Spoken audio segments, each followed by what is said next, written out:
स्वराज्याचीच माता, भाग्य कोणते अजून, भाग्य कोणते अजून. हिंदवी स्वराज्याचा पताका नभी मानाने डोलतो. लक्ष देऊ नका मी जिजाऊ बोलते, लक्ष देऊ नका मी जिजाऊ बोलते. आमचा जन्म जाधवांच्याच घरी झाला, तेव्हा आनंदाने दारादारात रांगोळी काढण्या गेल्या, तोरणा बांधण्यात गेली, हत्तीवरील साखरही वाटत गेली. आमचं नाव जिजाऊ असे ठेवले, आमचं नाव जिजाऊ असे ठेवले. आईच्या इच्छेवरून आम्ही 6 भाषा शिकलो, आईच्या इच्छेवरून आम्ही 6 भाषा शिकलो. राजाने हे आमचं सर्वात आक्रमक अतिशय कठीण परिस्थितीवर मात करून आम्ही शिवराजांना घडविलं, शिवराजांना घडविलं. अंगणातील तुळस, कोट्यातील गाय, घरातील माळ यांच्याकडे जर कोणी वाकड्या नजरेने पाहत असेल तर याचा गैर करा, गैर करा.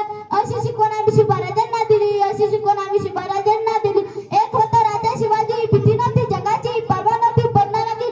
साथ होत्या जगदंबेची वंशावळ मातेची, साथ होत्या जगदंबेची वंशावळ मातेची. मूर्त रवला स्वराज्याचा, मूर्त रवला स्वराज्याचा. म्हणूनच म्हणताय बाळांना, शिवराजांसारखं खूप शिका, खूप मोठं व्हा. आई वडिलाचं नाव मोठं करा, आई वडिलाचं नाव मोठं करा. धन्यवाद.